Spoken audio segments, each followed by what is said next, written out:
Hello friends, Monika आपकी gardener दोस्त। आज आपसे बात करूंगी। सितंबर का महीना आ गया है और सितंबर के महीने में हमें क्या क्या गार्डनिंग वर्क्स करने हैं। सितंबर का महीना जो होता है ना, ये बहुत इम्पॉर्टेंट महीना होता है गार्डनिंग वर्क्स के लिए। एक फरवरी का महीना और एक सितंबर का महीना, ये बहुत इम्पॉर्टेंट मंथ्स होते हैं गार्डनिंग वर्क्स करने के लिए। तो इस महीने में हमें क्या क्या गार्डनिंग वर्क्स करने हैं, तो उस पे चलिए आज हम बात करते हैं। तो शुरू करते हैं फिर।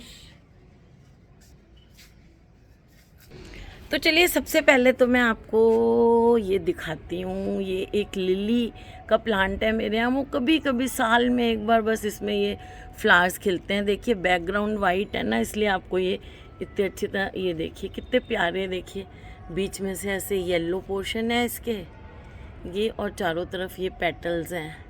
ये देखिए, ये लिली के जो फ्लावर्स हैं ये खिले हैं। देखिए वाइट बैकग्राउंड के कारण थोड़े कम दिख पा रहे हैं आपको। तो ये आप मेरे को बताइएगा कौन सी लिली है। ये इस तरह के इसके पत्ते हैं। मैं इसको ना कई बार हटाने का ही सोचती हूँ, क्योंकि सारा लिली मुझे इसलिए थोड़ा कम भी पसंद है। लिलीज़ में क्या है, साल में एक बार देखिए ऐसे फ्लावर्स आते हैं और सारा साल पौधा आपका बस यूँ ही पड़ा रहता है। तो देखिए फ्लावर्स लेकिन बहुत खूबसूरत लगते हैं। तो चलिए इसी के साथ अब हम कहते हैं शुरू करती हूँ। तो सबसे पहली चीज़ जो मुझे दिख रही है वही बोलती हूँ कि सबसे पहले तो बारिश में जो आपके पौधों में, ये देखिए, ये जितनी भी खरपतवार हो गई है ना, ये इस खरपतवार को आपको हटाना है। ठीक है, सबसे पहली चीज़ ये तो आपको सारा साल करते ही रहना होता है इस चीज़ को। देखिए कितने प्यारे लग रहे हैं हमेलिया के फ्लावर्स, देखिए कितने खूबसूरत लग रहे हैं, है ना। जब ये बड़ा बुश हो और खूब सारे फूल खिलें तो कितने ज़्यादा सुंदर लगते होंगे। और ये देखिए, ये कनेर के फ्लावर्स खिल रहे हैं, कलियां भी आ रही हैं और फ्लावर्स भी खिल रहे हैं।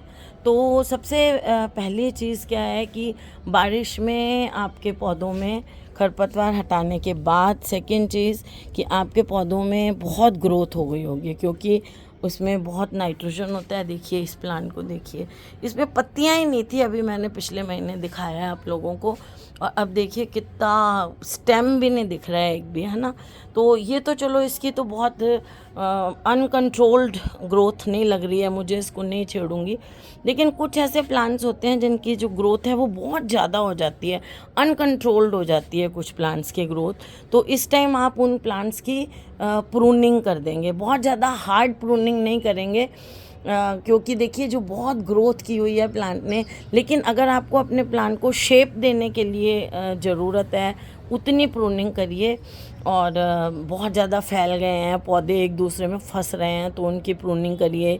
या बहुत शेप बिगड़ गई है आपके प्लांट की, तो आप ये देखिए, ये कल्पवृक्ष का प्लांट कितना ऊंचा जा रहा है मेरा, तो उसमें आप प्रूनिंग करिए।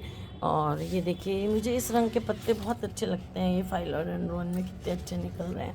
तो इस तरह की प्रूनिंग आप करिए। और सूखे पत्ते वगैरह जो भी, वैसे तो कम होंगे इस टाइम, लेकिन ये सूखे पत्ते, पीले पत्ते, ये हटा दीजिए। देखिए ये मैंने अभी हटाए हैं। अब मैं क्या अकेली वीडियो बनाती हूँ तो ऐसे नहीं कर सकती कि हाँ स्टैंड वगैरह पे लगाओ करो, वो मुझे बड़ा हैवी, बड़ा सा काम लगता है। तो ये देखिए इनकी मैंने प्रूनिंग की है, और ये मैंने खुद ही की है, ऐसा नहीं है किसी को बुला के कराई है। और आपको यूँ दिखा रही हूँ कि मैंने की है, अभी की है। मेरे हाथ में ना खुजली सी भी होने लग गई है इन पौधों में कर कर के प्रूनिंग। देखिए इनकी सारी मैंने अभी की है प्रूनिंग। तो इस तरह से जैसे ये पौधे एक दूसरे में फंस रहे थे, तो ये गमला ना गिर भी गया था, गमला चेंज किया, दूसरा पुराने गमले में लगाया है। ये गिर गया था आपस में फंस के, बारिश में हवा चली होगी, तो मैंने अब इनकी प्रूनिंग कर दिया। तो इस तरह से आप प्रूनिंग कर दें अपने पौधों की। अब जैसे ये वाला पौधा है, इसके पत्ते ऐसे बाहर की तरफ मुड़ रहे हैं, ओवर ग्रोन हो रहा है, बहुत बड़ा लग रहा है, तो इसको शेप देने के लिए, शक्ल दिखे कुछ पौधे की, देखिए यहाँ ऐसा जंगल दिख रहा है। तो ये अब सितंबर का टाइम आ गया है कि आपको इस टाइम अपनी प्रूनिंग प्लांट्स की करनी है। ये देखिए, जैसे मैं इसकी एग्जांपल दूं, ये इतना ऊंचा हो गया है ना, तो मैं चाहती हूँ इसको थोड़ा सा छोटी शेप देनी है, तो इसकी कटिंग करके इसको इतना कर दूँगी, छोटा करूँगी, ताकि और घना होके ये छतरी जैसा हो जाए। ये मैं आपको एग्जांपल बता रही हूँ। जैसे अरेलिया इतने ज़्यादा बढ़ गए हैं, अब इतने ही रहने देने हैं तो ठीक है, नहीं तो इनकी प्रूनिंग करके शेप दे दें। अब बोगनविलिया को देखिए थोड़ा बहुत मैंने काटा था, अब और अच्छी तरह इसके अंदर मैंने गर्मियों में और बारिश में इसके अंदर देखिए दूसरे पौधे रख दिए थे। ये देखिए ये वाले, ये छोटे वाले हैं ना, ये रख दिए थे। अब ये टाइम आ गया है, अब सितंबर में इन सबको बाहर निकालूंगी मैं और बाकी इनकी कटिंग वगैरह करके जो पौधों का झुंड बना हुआ है उसको करूँगी। और फिर ये जो कटिंग करते हैं ना हम, ये जो कटिंग के बाद देखिए अभी भी मैंने ये इरेंथीमम की कटिंग्स लगाई हुई हैं। जो हम कटिंग करते हैं ना, कटिंग के बाद जो बचती है कटिंग उसको ऐसे लगा दीजिए। ये सिंगोनियम की लगाई हुई है, ऊपर मैंने बोगनविलिया की लगाई हुई है, बहुत से प्लांट्स की लगाई हुई है, पेंडानस की लगाई हुई है, पेडिलेंथस की लगाई हुई है ना, और मधुकामनी की लगाई हुई है। ये देखिए ये मधुकामनी है, इसमें से आप कटिंग्स लेके लगा सकते हैं। अभी थोड़े दिन पहले मैंने वीडियो डाला था कि हमें कटिंग्स किस किस तरह की कटिंग्स हम लेते हैं पौधों में से, और उस पे आप वीडियो थोड़े 4-5 दिन पहले का आप देखें तो आपको और क्लैरिटी आएगी कि आपको कटिंग्स को किस तरह से लेना है पौधों में से। और मेरी पुरानी वीडियोस भी हैं फ्रेंड्स, आप उनको भी सर्च करके देखा करें कि किस तरह से कटिंग्स लगानी चाहिए क्या, क्योंकि रिपीट करती रहूँ उन्हीं वीडियोस को तो फिर उनके मेरे व्यू नहीं हो पाते हैं। तो पुरानी वीडियो को आप कोई भी आप टॉपिक लेना चाहें कि, और जैसे कटिंग से रिलेटेड वीडियो चाहिए, fun gardening, how to grow cuttings, है ना, how to get 100% results in cuttings, इस टाइप के टॉपिक जो है वो टाइप करके, और मैं थोड़ी प्लेलिस्ट भी बना दूंगी। जैसे कटिंग्स आप टाइप करेंगे, कटिंग्स फन गार्डनिंग, तो प्लेलिस्ट आ जाएगी। तो इस टाइप से मैं कहूँगी दिया को, वो भी बना देगी। तो चलिए ये बात हो गई कि आपको इस टाइम कटिंग करनी है अपने पौधों को। देखिए अब मैंने कटिंग की है तो इनकी शक्ल दिख रही है ना, नहीं तो जंगल जैसा हो रहा था। और इसके जो है ये बनाना पाम जो है, ट्रैवलर्स पाम, देखिए इसके सूखे पत्ते थे, दोनों साइड से इनको काटा है मैंने। अभी और करूँगी इनकी कटिंग वगैरह। देखिए ये हटाने हैं पत्ते, क्लीनिंग कटिंग, मतलब प्रूनिंग इस टाइम आप करेंगे ना तो ग्रोथ का टाइम है, तो पौधों की शेप भी आ जाएगी, जंगल हो रखा है वो भी हटेगा और पौधे और ग्रो करेंगे। लेकिन इस टाइम आपको हार्ड प्रूनिंग नहीं करनी है, जितना शेप देने के लिए ज़रूरी है उतनी करें। गमलों में बहुत ज़्यादा हार्ड प्रूनिंग नहीं की जाती है, उससे प्लांट्स के ख़राब, मतलब उतनी ग्रोथ नहीं हो पाती है जितनी आप हार्ड प्रूनिंग कर दें।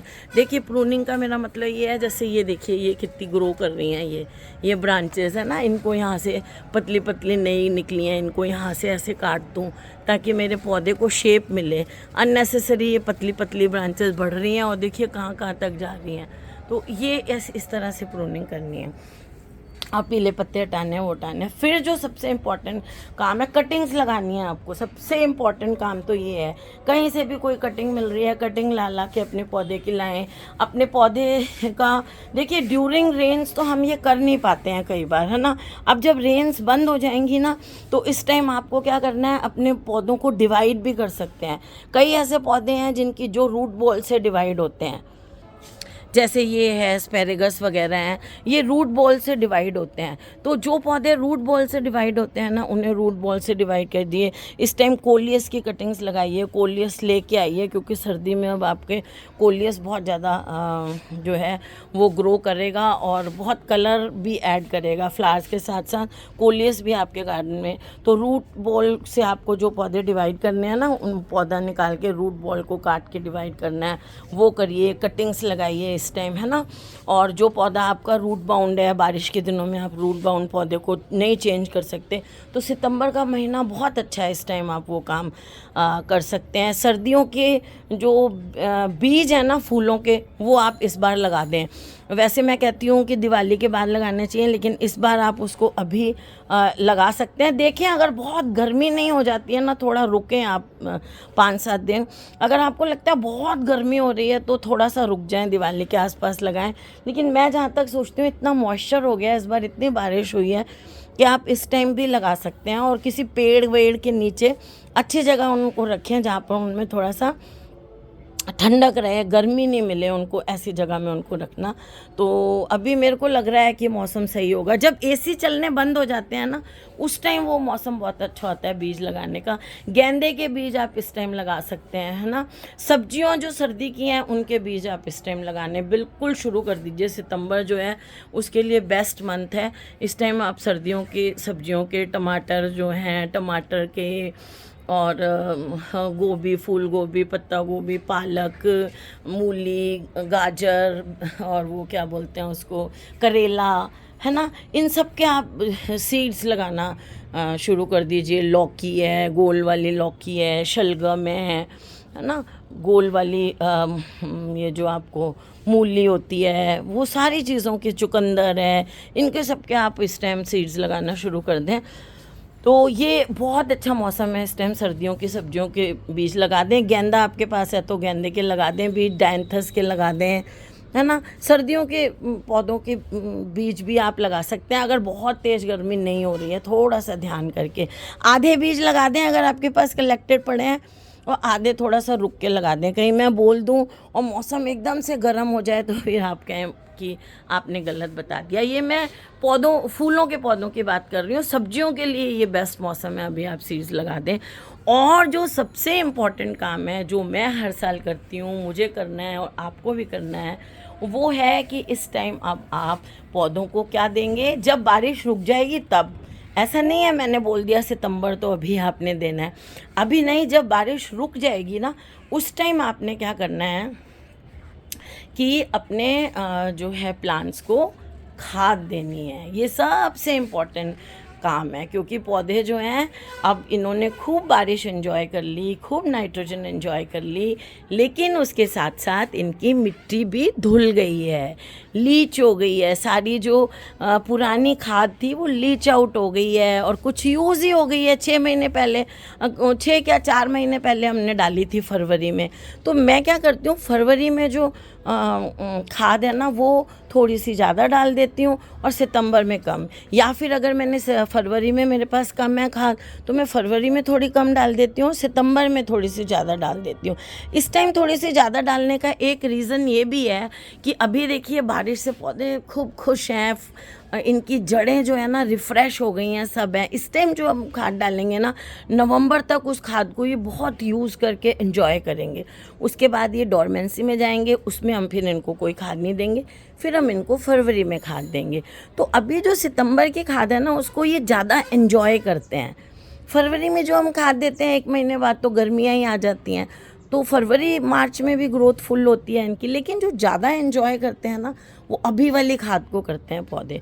तो इस टाइम मैं बहुत अच्छी तरह से खाद देती हूँ इनको, और फरवरी वाली थोड़ी सी कम देती हूँ, कई बार रिवर्स कर देती हूँ, लेकिन ज़्यादातर मुझे यही रहता है कि मैं इस मौसम वाली खाद जो है वो सबसे अच्छी तरह देती हूँ, है ना।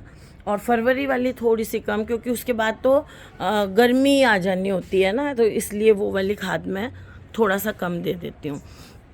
तो खाद देनी है आपको, है ना। खाद देने के लिए आपको क्या करना है, सबसे पहले कि ये जितने भी आपके गमले हैं ना, इनमें से इतनी मिट्टी, मैं जो प्रोसीजर करती हूँ वो ये है कि सारे गमलों में से पहले 1 दिन लग जाती हूँ, 1 या 2 दिन, जितने दिन मुझे लगते हैं। देखिए अगर मेरे साथ कोई हेल्प घर में से कोई लग जाता है काम करने, मेरे हस्बैंड, बच्चे तो अब चले गए हैं, वो उनको भी टाइम नहीं है आजकल। बिल्कुल सब लोग बोलते थे ना बहुत हेल्प करते हैं आपके हस्बैंड, अब आजकल वो कोई हेल्प नहीं करते हैं, तो मेरे को धीरे धीरे बहुत मुश्किल होती है काम करने में। तो मैं धीरे मुझे लग जाएगा 1 हफ्ता, इनमें से सब में से इतनी मिट्टी निकालूंगी पहले सारों में से, और उसको टब में इकट्ठा कर लूँगी उस मिट्टी को। फिर सारे गमलों में इतनी खाद डालूँगी और उसके ऊपर 1 लेयर मिट्टी की दोबारा बिछा दूँगी। और वो जो मिट्टी बच जाएगी ना वो नए पौधे लगाने वगैरह के काम मेरे बाद में आती रहेगी। देखिए कितनी बारिश से कितना गंदा हो गया है। अब हमें जो है ना कलर भी कराना पड़ेगा, लेकिन मुझे बड़ा डर लगता है, बहुत काम फैलता है। ये सारे पौधों को ना वो रगड़ के दीवारें जो कलर करते हैं ना, उस सारे पौधों को, पिछली बार मैंने दिवाली पे ऊपर वाले छत पे टाइल वगैरह लगाई थी, सारे पौधों को ख़राब कर देते हैं वो लोग। बिल्कुल वाइट एक चूने की लेयर हो जाती है। उससे पहले हमारे पड़ोस का मकान बना था, तब बेचारे पौधों को बहुत नुकसान हुआ था। तो पर अब इस साल तो बहुत ही गंदी हो गई हैं, छतें करानी पड़ेंगी। चलिए फालतू की बात, वीडियो लंबा हो जाएगा। तो ये डालूँगी, और ये कैसे डालूँगी, क्या क्या मिक्सचर तैयार करूँगी खाद का, इसके बारे में फिर मैं आपसे बात करूँगी जब मैं खाद देने लगूँगी। अभी मैं आपको दिखाती हूँ। मैंने ऊपर ममटी में मैंने, अभी तो नहीं दिखाऊँगी, ऊपर जाने का मन नहीं हो रहा मेरा। मैंने इस बार 5-6 कट्टे जो है वो 20-20 या 30-30 किलो खाद के मंगा के रखे हुए हैं। इतने सारे मेरे प्लांट्स हैं तो मेरे इतनी खाद लग जाएगी। तो इसमें फिर मैं और भी चीज़ें मिला के, नीम खली वगैरह, फंजीसाइड मिलाऊंगी इसमें मैं बोन मिल तो नहीं मिलाती हूँ, थोड़ा रॉक फॉस्फेट मिला लूँगी। आजकल मैं बोन मिल नहीं मिलाती हूँ। मेरे हाथ में ना आजकल मिट्टी विट्टी में ज़्यादा करके, देखिए अभी प्रूनिंग वगैरह भी की है तो इचिंग होने लग जाती है थोड़ी सी रेडिश। इतना जितना कैमरे में रेड दिख रहा है इतना तो नहीं हो रहा है हाथ रेड, लेकिन थोड़ी रेडिश हो जाती है। और ऐसे देखिए ये चुभ वुभ गए हैं कांटे, अभी प्रूनिंग करी है तो जो है उसमें जिप्सम मिलाती हूँ मैं, है ना। फिर कई चीज़ें जो जो मिलाऊंगी आपको दिखाऊंगी कि मैं क्या क्या मिलाती हूँ। थोड़ा सा उसमें सीवीड मिलाऊंगी, सारा एक मिक्सचर तैयार करके डाल दूंगी। देखिए वैसे आप खाली वो डालना चाहें ना, गोबर खाद या वर्मी कंपोस्ट, तो वो भी डालिए। मैं बहुत बार वो भी डालती हूँ। मैंने लास्ट ईयर भी वही डाली थी, है ना। कभी कभी मैं वो डाल देती हूँ, कभी कभी मिक्सचर। जैसे फरवरी में मैंने सिंपल डाल दी तो सितंबर में कुछ और मिक्स कर लूँगी, या हमेशा ही 2-3 बार से लगातार से, पिछले साल भी मैंने कुछ नहीं मिलाया था। तो ऐसे कर लेती हूँ, कोई ज़रूरी नहीं है। लेकिन फिर भी आप थोड़ा कुछ मिला लेते हैं तो जैसे कैल्शियम मिल जाता है प्लांट को, है ना, फॉस्फोरस मिल जाता है, जड़ें अच्छी हो जाती हैं, हेल्दी हो जाती हैं, तो अच्छा रहता है डालना। तो क्या क्या डालूँगी वो मैं आपको दिखा दूँगी जब मैं जो खाद का मिक्सचर तैयार करूँगी, और मैं कैसे देती हूँ वो भी आप लोगों को दिखा दूँगी। देखिए इस टाइम तो बिल्कुल ऐसे हो रहा है जैसे कोई वेस्ट बंगाल का गार्डन नहीं होता, एकदम ओवरग्रोन प्लांट्स, ऐसा लग ही नहीं रहा कि राजस्थान में। और मैंने इसको अभी छेड़ा भी नहीं है, इसलिए ऐसा लग रहा है जो मतलब केयर नहीं किया हुआ गार्डन होता है ना। और ये थोड़े से आगे खिसका रखे हैं बारिश के लिए, ये देखिए दीवारों से दूर खिसका रखे हैं बीच में, कि वो छज्जे के नीचे बारिश नहीं मिलती है। तो ये जो कुछ काम है ना, ये आपको मेन काम तो मैंने बता दिया। एक तो प्रूनिंग बहुत मेन काम है, और दूसरा इनमें खाद देना बहुत मेन काम है। तो ये काम आप जो है वो भी कर लें। और अगर आपको मेरी वीडियो अच्छी लगी हो तो इसे सब्सक्राइब भी कर दें, लाइक भी कर दें, मेरे चैनल को सब्सक्राइब भी कर दें, और बेल आइकन भी प्रेस कर दें अगर आप चाहते हैं कि आपको मेरी नई वीडियोस का सब्सक्रिप्शन मिले। और कमेंट में आप मुझे बता दिया करो आपको मेरी वीडियोस में क्या माइनस लगता है, क्या अच्छा नहीं लगता इस कारण आप नहीं देखना चाहते, या क्या अच्छा लगता है जिस कारण आप मेरी वीडियोस को देखना चाहते हैं। तो फ्रेंड्स, इसी सब के साथ ओके फ्रेंड्स, बाय।